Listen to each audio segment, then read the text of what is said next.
Dumami po tayo. Good morning po sa inyo lahat. Welcome po sa aking YouTube channel. Ako po si Bay Peralta. Itong araw na to, yan, nakikita nyo wala tayong function. Nililinis natin, ibabuff nila yan. At tayo po yung nagmamap. Tayo po yung nagmamap. Yan si Paring Jason. Pare, shout out. Si Paring Jason, yan, shout out sa kanyang mga pamilya yan sa Cavite. Ito ang ginagawa namin ngayon. At kaya hindi ko po maiwan-iwanan itong trabaho na to. May rason, may dahilan. At talagang masasabi ko na lang po sa vlog na to, kung sino mo nakakapanood ng vlog na to, makakapag-relate kayo.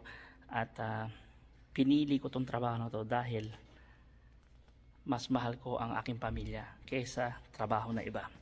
Kaya so tasamahan nyo ako na maglinis-linis muna habang wala pa tayong function. Pag naging busy naman tayo, nakikita nyo dito tayo nag-vlog lagi. Yan, so tara let's. Yan, kumusta kayong lahat? Ang sinabi ko kanina sa vlog ko, bakit ko pinili ang trabaho na to. Una, iniwanan ko na ang dati kong trabaho. Sa ating pagbablog, nakita nyo naman ako isang lift truck operator. Lisensyado ako, malaki ang aking sinisweldo.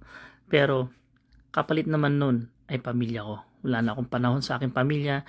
Minsan, panay overtime ako at bugbog ako sa trabaho. Isang pagsisisi ko dahil di ko sila nasilayan ang aking dalawang anak. Na anak na babae at anak kong lalaki. Lumaki sila na walang ama na gumagabay sa kanila. Ngayon, sa trabaho na to, nakita nyo naman, paano ako kasaya. Floor manager na ako. Ayan, no? Sobra-sobra pa. At dalawa po naka-uniforme ako dyan at may mga radyo ako.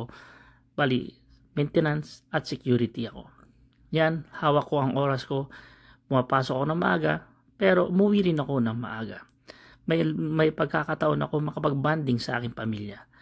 Sa dati kong trabaho, pressure, amoy bakal ako, amoy hindi maintindihan ni misis, at talagang pagod ako. Panay ang overtime, pero panay overtime, wala naman ako naiipon na sweldo. Dahil sa pagbabayad ng bills, minsan pa nga, ay pati Sabado pumapasok ako. Nakakalimutan ko na ang aking sarili dahil sa pagkatrabaho.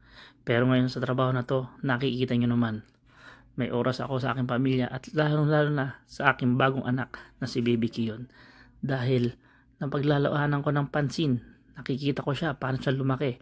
At talagang tuwan-tuwa ang aking asawa. Sabi nga nila, importante ang pamilya. Ang pera nahahanapan mo, pero ang pamilya, hindi kahit anong gawin mo, kung nasira na yan, hindi mo na ibabalik. Kaya pinagsisisihan ko na more than 20 years nagtrabaho ako sa factory na nakita ko ganun pala ang buhay.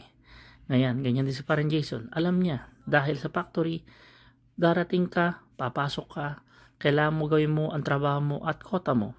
At kung hindi mo magagawa, kailangan mo mag-overtime. Yun ang ginagawa ko noon. Pero ngayon, yun naman.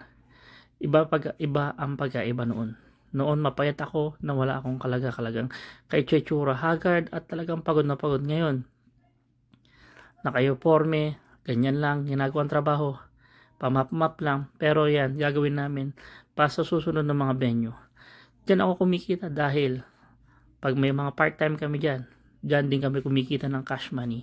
Pero sa factory, pag tapos mo na yung overtime, wala na, kalahati nun ay napupunta sa taxes. Yan din ang isang pinagsisihan ko. Lisensyado nga ako, pero marami akong nawalang panahon sa aking pamilya. Ngayon lang ako bumabawi. At talagang ako kailangan kong ipakaramdam sa aking asawa dahil matanda na rin ako. At aking mga anak ay tumatanda na. Lalo na si Baby Q yun ay bago. At gusto kong maramdaman no paano ko alagaan siya at gabayan. Ngayon ang nagsisisi ako dahil marami akong nawalang panahon sa aking pamilya. Kaya sinasabi ko, kaya pinili ko tong trabaho na to dahil may panahon ako sa pamilya ko. Sa lahat ng mga kababayan ko FW, walang ko nakaka-relate din kayo dahil mahirap palakihin ang mga anak na wala kayong gabay. Lalo kung wala kang ama at ina, di mo sila nakikita. Yan ang kaya ganyan pinili ko po tong trabaho to. Sana naintindihan nyo. Sa pag-vlog natin to, nakita nyo, nakasakay ako talaga, pero stressful po ang trabaho na yun. Malaking ang kita, pero malaki rin naman ang nawala sa aking pamilya. Sana maintindihan nyo at makikita nyo pa sa ating mga vlog na to. Babaguhin po natin ang vlog. Ngayon 2024, talagang more family vlog tayo. Maraming salamat po mga kaibigan ko at sana naiintindihan nyo ang aking saloobin.